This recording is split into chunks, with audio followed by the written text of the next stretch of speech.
Yes, it's my great pleasure to welcome to the studio Karen Watson and Lorraine Riley. And we've been hearing earlier about the experience from the volunteers' point of view of the sort of work that they've done or things that have interested them. But we're pleased to have with us Karen Watson, because she knows all there is to know about volunteering. She comes from the Volunteer Centre from Newcastle. Very welcome, Karen. Tell us about the Volunteer Centre and tell us about your work with it. Okay, the Volunteer Centre has been around for about 13 years. We're commissioned by Newcastle City Council to deal with any volunteer inquiry in the city. So any person who wants to talk about volunteering, to start a conversation, can contact us, because we work with 1,100 national, regional, local, not only charities but groups, volunteer-led groups, friends of groups, so the variety is huge.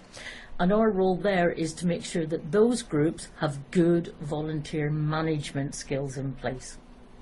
Great, good, okay. And so that's the organisations that you work with. But could you take us through the experience? And this is where Lorraine can come, whom we welcome as well, can help us on this. The experience of a person says, I want to volunteer. How would they work with your organisation? Well, what happens is it depends how the person wants to apply. In Lorraine's case, Lorraine went and made an IT search of volunteering in Newcastle and we popped up. Other people, they don't like IT, so they might phone me.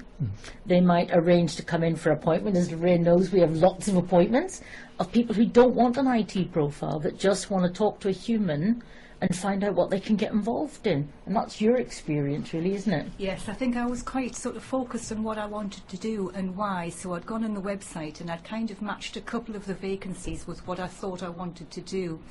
But what I found really good was when I came in to see Karen and I proposed these vacancies which I'd seen, when she sat down and spoke to me, it actually clarified some things which I didn't want to do.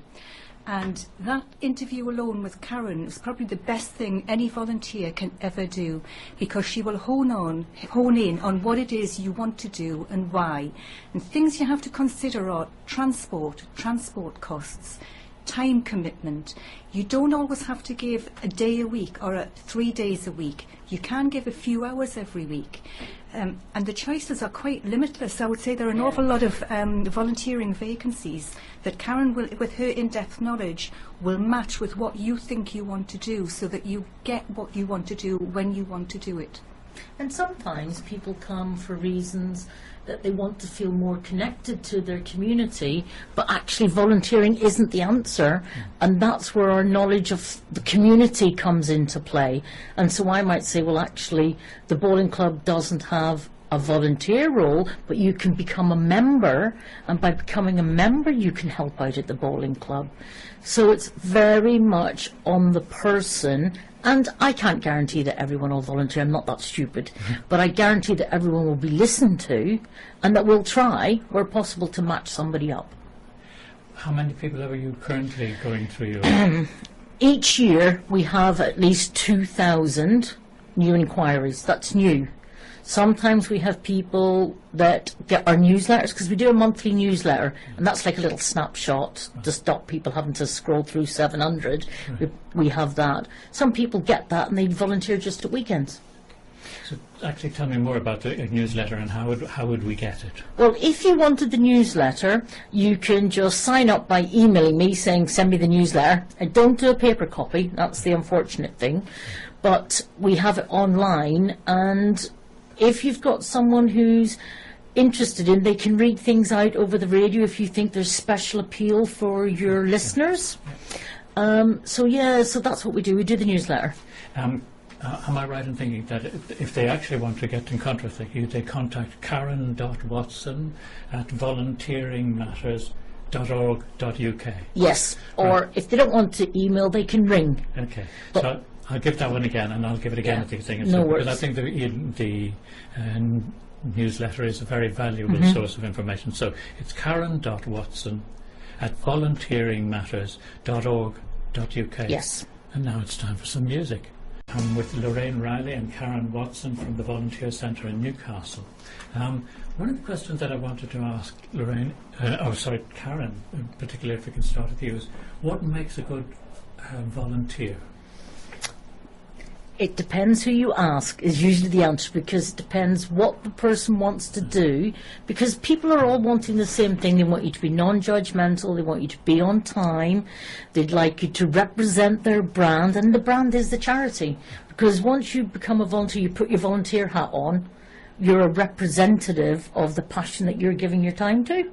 So it depends on the role, what makes you a good volunteer. It could be your life skills, it could be your knowledge, it could be your chat. It could be your swimming skills. It's relevant to the role you're applying for. And what makes a good organisation for people to volunteer for? Oh, that's a dual-edged sword, isn't it? A good organisation should respect and value their volunteers. They should be able to work with volunteers to find them a role, and it's not always possible, and it's not the organisation's fault. We're in a time of austerity. We only have limited capacity as well. So a good organisation should understand volunteers, value volunteers, respect volunteers, and reward volunteers. And I don't mean financially. It's saying hello, saying thank you, remembering birthday cards, if possible, doing things like that. So can I turn to you, Lorraine? Yeah. What was there's a period when you were at work, a period when you weren't at work, Yes. and then you start to go volunteering again. Yes. What was the experience like of volunteering from the beginning? How was it different of what you expected? Was it the same? The reason I wanted to volunteer was I was a carer for a parent for a long time, and I wasn't in the world of work. And in a way I'd lost my identity, so I didn't have a workplace identity, and I'd become embroiled in caring. So I was looking to find a bit of myself again, and also to update some of the workplace skills that I used to use to bring myself up to date. And what I found was, I went on the website and I had a look at what vacancies there were, and I thought, right, there's 3 or 4 here that I might like to do. It seemed to fit in with what I wanted to do, because I was quite clear about what I wanted to do, more or less when and whereabouts I wanted to do it. But the best thing I ever did was coming in to see Karen, because for all that I was very clear about what I wanted. When Karen started to speak to me, she raised other issues that I wasn't actually clear about. So although I wanted to do keyboard skills, she asked me, well, would you be interested in being in an office all on your own? And I suddenly thought, actually, no, that's not the reason I am volunteering. It's part of the reason, was getting my skills up to date, but also being part of something and hearing other people who weren't involved in the caring community or the workplace community. I wanted to be part of something else, and I wanted to hear other people's opinions.